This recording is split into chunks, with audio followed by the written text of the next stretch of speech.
இப்பொழுது வாழ்த்துரை doctor Pushpa ஆல்பன் X-MLA அவர்கள் நம் மத்தியில் இருக்கிறார்கள். அவர்கள் இப்பொழுது நமக்கு வாழ்த்துரை வழங்குவார்கள்.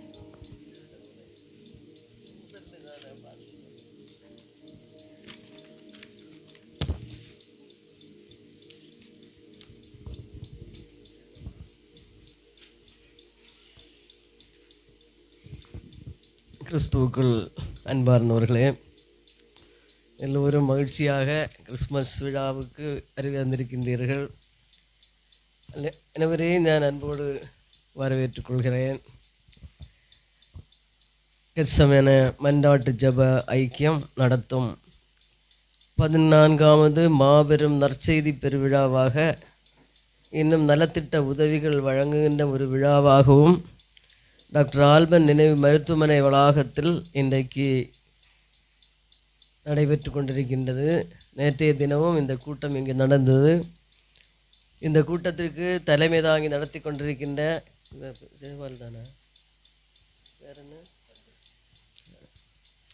பிரதர் ஹெர்பர்ட் கெத்செமனே மன்றாட்டு ஜெப ஐக்கியத்தினுடைய ஒரு இம்பார்ட்டன்ட் மெம்பர். அவர் இந்த தலைமை தாங்கி இந்த கூட்டத்தை இங்கு நடத்தி கொண்டிருக்கின்றார்கள். அவர் உங்களுக்கு நன்றாக தெரியும், எல்லா கூட்டங்களிலும் அவர் வருகை தருவார்கள். அவர்களை நான் அன்போடு வரவேற்று அவருக்கு என்னுடைய வாழ்த்துக்களையும் தெரிவித்துக் கொள்கின்றேன்.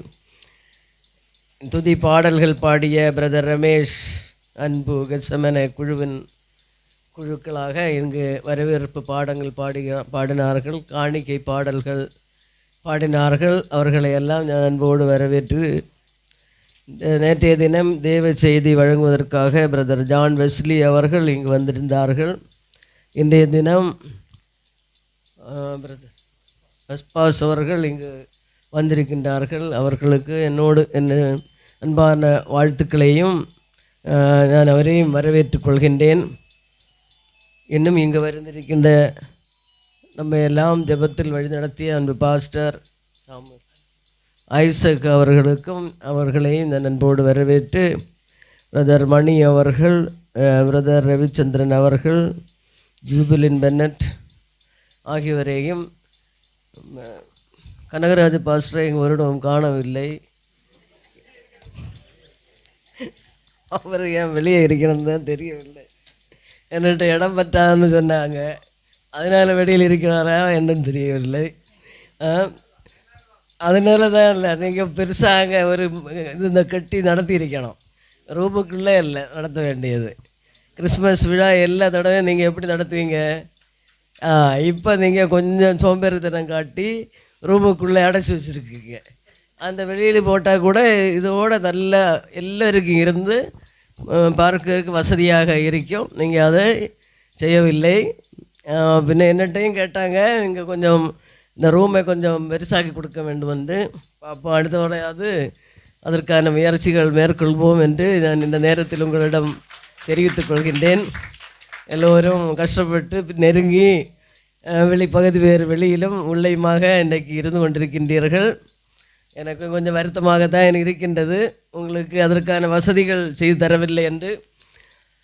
பரவாயில்லை, இன்னி கடந்த ஒரு ஆண்டு காலம் நம்மை அற்புதமாக வழிநடத்திய ஆண்டவராக இயேசு கிறிஸ்து இன்றைக்கு நம்மை இந்த அளவுக்கு சுகத்தோடு பலத்தோடு இந்த நிகழ்ச்சியில் கலந்து கொள்வதற்கு கிருபை வழங்கினார்கள்.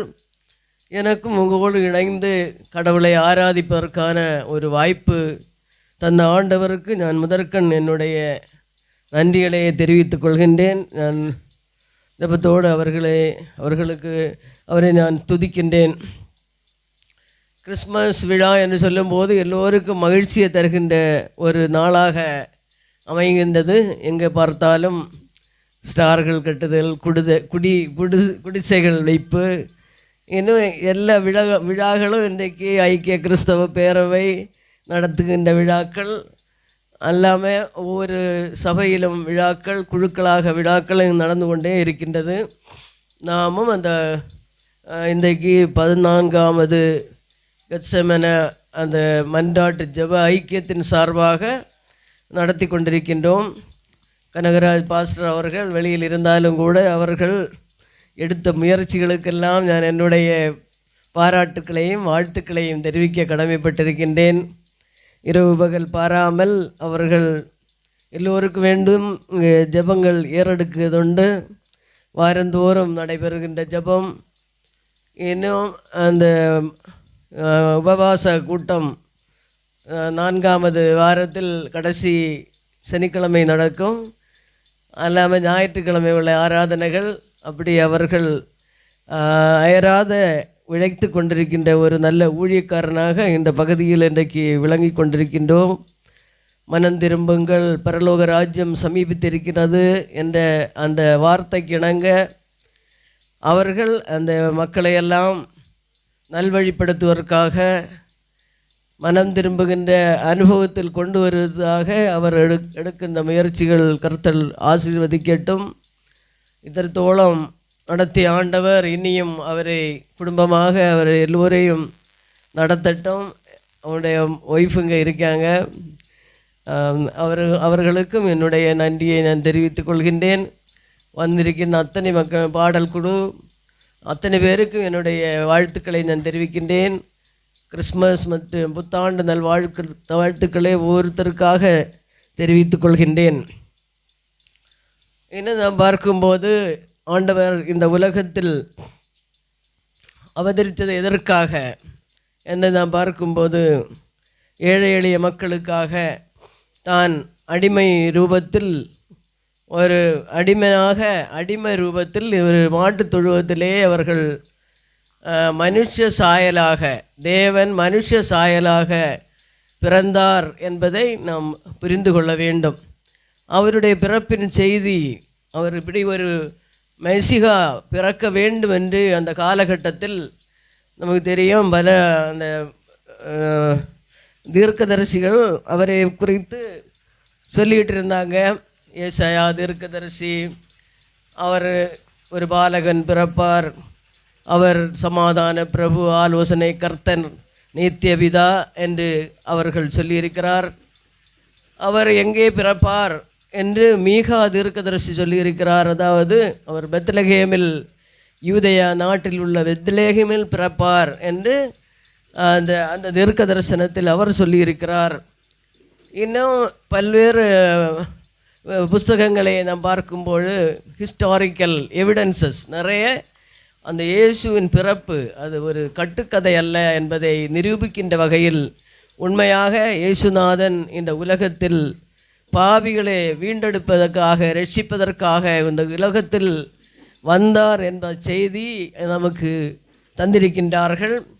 அன்றைக்கு அந்த காலத்தில் இருந்த பேரரசர் ராயர் அகஸ்துராயர், அந்த ராஜா காலத்தில் தான் அந்த குடிமதிப்பு எழுத வேண்டும் என்று இயேசு பிறப்பின் செய்தி கிடைப்பது என்று சொன்னால், அவர்கள் எந்த அளவுக்கு ஏழை எளிய மக்கள் மேல் கர்சனை உள்ளவராக இந்த உலகத்தில் மனுஷ சாயலில் பிறந்தார் என்பதை நாம் புரிந்து கொள்ள வேண்டும்.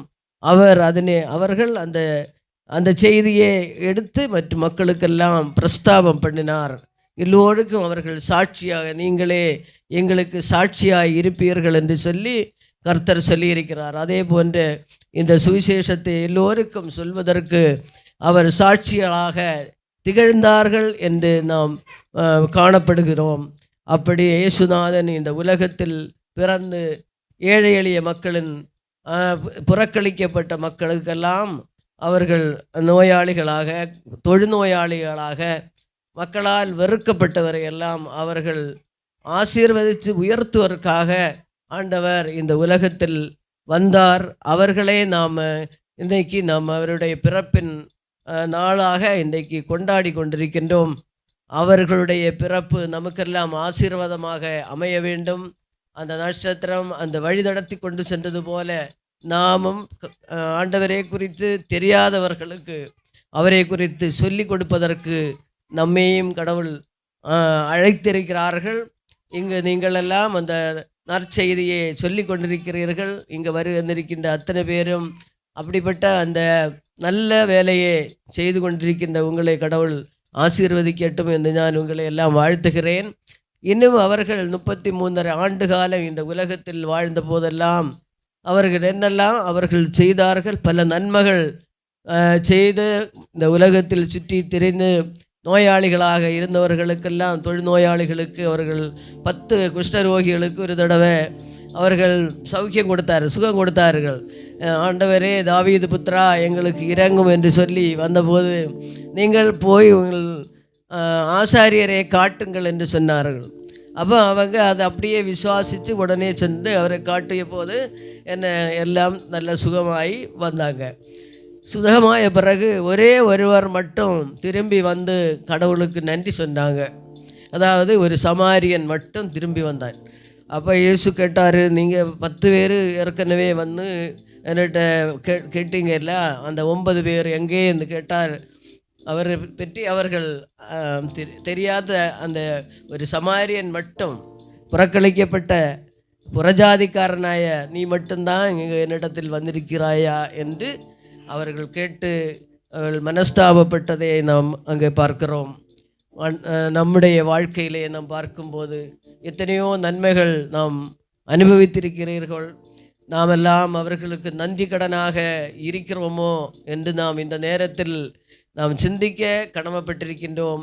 கடந்த காலகட்டத்தில் நாம் திரும்பி பார்க்குவேனால் எத்தனையோ நோய்கள், நொடிகள், இந்த இயற்கை பேரிடர்கள், எத்தனையோ மக்கள் அப்படியே பூமியிலே உயிரோட புதைக்கப்பட்ட சூழ்நிலைகள் எல்லாம் இந்த உலகத்தில் நடந்தது. ஆனால் நம்ம எல்லாம் எவ்வளவு பத்திரமாக சுகபத்திரமாய கடவுள் காப்பாற்றி இருக்கிறார் என்பதற்கு நன்றி கடனாக இந்த கூட்டத்தை நாம் இன்றைக்கு செய்வோம். இன்னும் அவர்கள் பார்க்கும்போது ஒரு அதிசயம், முதல் அற்புதம் அவர் எங்கே செய்தார்னா, கானா ஊரில் ஒரு கல்யாண வீட்டில் முதலாவது அற்புதத்தை செய்தார். அங்கே கல்யாண வீடு, இயேசுவின் தாய் அங்கே அழைக்கப்பட்டிருந்தார்கள். அப்படியே இருக்கும்போது தான் அங்கே திராட்சை ரசம் குறைகிறது. அப்போ இயேசுவின் தாய் இயேசுவோடு சொல்கிறார், இங்கே திராட்சை ரசம் இல்லை, என்ன செய்வது என்று சொல்லி கலங்கி நிற்கும்போது, இயேசு நீ ஸ்திரீயே உனக்கும் எனக்கும் என்ன, என்னுடைய வேலை இன்னும் வரவில்லை என்று சொன்னார். அப்போ அது என்ன ஏன் அப்படி சொல்லுன்னு எல்லாரும் அப்படி ஆலோசிச்சுட்டு நிற்கும்போது அவர்கள் பின்னையும் கொஞ்சம் கழிந்த பிறகு தான் அந்த ஜாடிகளில் தண்ணி நிறுத்து அந்த தண்ணீரை திராட்சை ரசமாக மாற்றுகிறார். ஏன் அந்த டைம் எடுத்ததுன்னு சொன்னால், இன்னும் கடைசி கழனியில் வர யாராரிக்கும் பாவப்பட்டவர்கள், புறக்கணிக்கப்பட்டவர்கள். முதல் கழனியில் எல்லோரும் விஐபிஸ் எல்லாமாக இருந்து சாப்பிடுவாங்க. கடைசி வர ஆளுகள் பாவப்பட்ட மக்கள் தான் கடைசியில் வரும், அவர்களுக்கு தான் இடம் இருக்காமல் இருக்கும். அப்போ அப்படிப்பட்ட மக்களை குறித்து கர்சனை உள்ளவராக இந்த உலகத்தில் வாழ்ந்த ஆண்டவர் நமக்காக பாவிகளும் இந்த அடிமைகளாகின்ற அடியங்களையும் கடவுள் நேசிக்கிறார் என்பதை நீங்கள் நம்ம புரிந்து கடவுள் நான் எப்போதும் நன்றி கடன் உள்ளவராக வாழ வேண்டும். இந்த கிறிஸ்மஸ் காலம் ஆசீர்வதிக்கப்படட்டும். 38 வருஷம் பெதஸ்தா குளத்தின் கரையில் ஒருவர் நோயாளியாக படுத்து கிடந்தார். அவர்கள் பொறுமையோட காத்து கிடக்கிறார், எந்தாவது எனக்கும் சுகம் கிடைக்கும். யாரும் என்னை கொண்டு போய் அந்த தண்ணீர் கலக்கும்போது, தேவதூதன் வந்து தண்ணீர் கலக்கும்போது கொண்டு விடுவதற்கு யாருமே இல்லை, அவனை தூக்கி கொண்டு போவதற்கு ஆள் இல்லை. இயேசுநாதன் அவனை தேடி வருகிறார். நீ 38 வருஷமாக இங்கே படுத்து கிடக்கிறீரியே, ஏன் எனக்கு சுகம் கிடைக்கிறதுக்கு எனக்கு விருப்பம் இருக்கிறதா என்று அவனோடு கேட்கும்போது, ஆண்டவரே எனக்கு சித்தம் இருக்கிறது, ஆனால் என்னை அந்த குளத்திலே தண்ணீர் கலக்கின்ற நேரத்தில் கொண்டு போய் விடுவதற்கு யாருமே இல்லை என்று சொல்லி அவன் மனஸ்தாபப்படுகின்ற நேரத்தில், நீ எழும்பி என் படுக்கை எடுத்துக்கொண்டு நட என்று சொல்லி அவனும் சுகம் கொடுக்கின்ற அந்த அனுபவம். இதே மாதிரி எத்தனை ஏழை எளிய மக்கள்.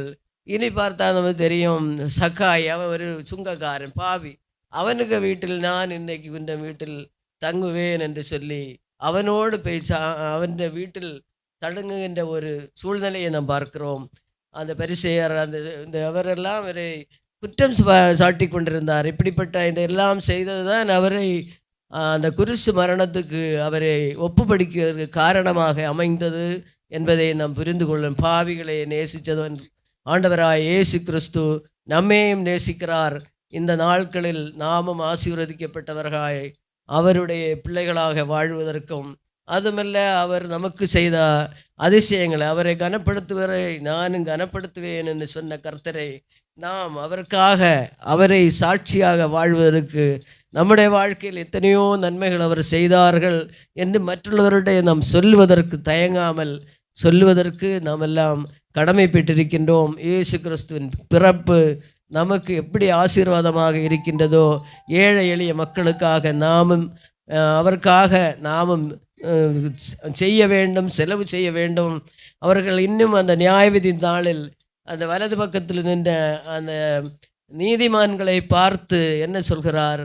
நான் பசியாயிருந்தேன், எனக்கு நீங்கள் போஜனத்தை தந்தீர்கள், தாகமாயிருந்தேன், தண்ணீரை தந்தீர்கள், வஸ்திரம் இல்லாமல் இருந்தேன், எனக்கு வஸ்திரத்தை தந்தீர்கள், நான் நோயாளியாக இருந்தேன், என்னை பார்க்க வந்தீர்கள், நான் ஜெயிலில் காராகிரகத்தில் இருந்தேன், நீங்கள் என்னை விசாரித்தீர்கள், அந்நியனாயிருந்தேன், என்னை சேர்த்து கொண்டீர்கள் என்று அப்படியே வரிசையாக அவர் கேட்கும்போது அவர்கள் சொல்கிறார், ஆண்டவரே, நாங்கள் எப்போ உங்களை அப்படி பசியாக தாகமாக கண்டோம் என்று கேட்டபோது அவர் என்ன சொன்னார்? மிக சிறியவராகிய என் சகோதரர்களுக்கு நீங்கள் எதை செய்தீர்களோ அது எனக்கே செய்தீர்கள் என்று சொல்லி அந்த நேரம் அவர்களோடு சொல்லி, நீங்கள் இப்படியெல்லாம் செய்ததுனால தான் இன்றைக்கு நீங்கள் ஆசீர்வதிக்கப்பட்டவராய் ஆண்டவருடைய அந்த ராஜ்யத்தில் உங்களை இன்றைக்கு பிரவேசிப்பதற்கு உங்களுக்கு அவகாசம் கிடைத்திருக்கிறதுன்னு சொல்லி அவர்கள் ஆசீர்வதித்து அனுப்புகின்ற அந்த சம்பவத்தை நமக்கு தெரியும். ஆகவே நாம் நம்ம சொல்லுகிறதல்ல, நம்முடைய செயல்பாடுகளில் நாம் இதையெல்லாம் கடைபிடிக்கிறதுக்கு நமக்கு முடியவில்லை. நம் பாவிகளாக மக்கள், ஆனாலும் நம்ம மேக்சிமம் நம்மால் ஏண்ட அளவுக்கு ஏழைகளுக்கும் உதவி செய்து இந்த கிறிஸ்மஸ் காலங்கள் பண்டிகையில் அவர்களுக்கும் உதவி செய்கிறவராகவும், பசியாக இருக்கிறவருக்கு நம்முடைய ஒரு நேரத்தை அது சாப்பாடு கொடுப்பதற்கு நம்ம மனமுள்ளவராக நம்ம இருக்க வேண்டும். இன்னும் நம்ம கடவுள் அதிகமாக ஆசீர்வதிக்கட்டும். இந்த கிறிஸ்மஸ் காலம் எல்லோருக்கும் ஆசீர்வாதமாக அமைய எல்லாம் வல்ல இறைவன் அருள் புரிவாராக என்று இறைவனை வேண்டிக் கொண்டு, எனக்கு பேசுவதற்கு வாய்ப்பு தந்தவருக்கு நன்றி கூடி, அன்பு தம்பி தலைமை ஹெர்பர்ட் அவர்களுக்கும், இன்னும் நல்ல செய்தி வழங்க இங்கு வரி தந்து அமர்ந்திருக்கின்ற அன்பு பிரதர் பாஸ்டர் அவர்களுக்கும், எல்லோருக்கும் என்னுடைய கனகராஜ் பாஸ்டர் அவர்களுக்கும் என்னுடைய நன்றியை வணக்கத்தையும் தெரிஞ்சு, இன்னும் இந்த நலத்திட்டங்கள் கொடுக்க இருக்கிறார்கள், அதையும் நீங்கள் எல்லாம் பெற்று செல்ல வேண்டும் என்று கேட்டு, எல்லோருக்கும் என்னுடைய கிறிஸ்மஸ் மற்றும் புத்தாண்டு நல் வாழ்த்துக்களை ஒரு முறை கூட தெரிவித்துக் கொண்டு விடைபெற்றுக் கொள்கின்றேன். நன்றி, வணக்கம்.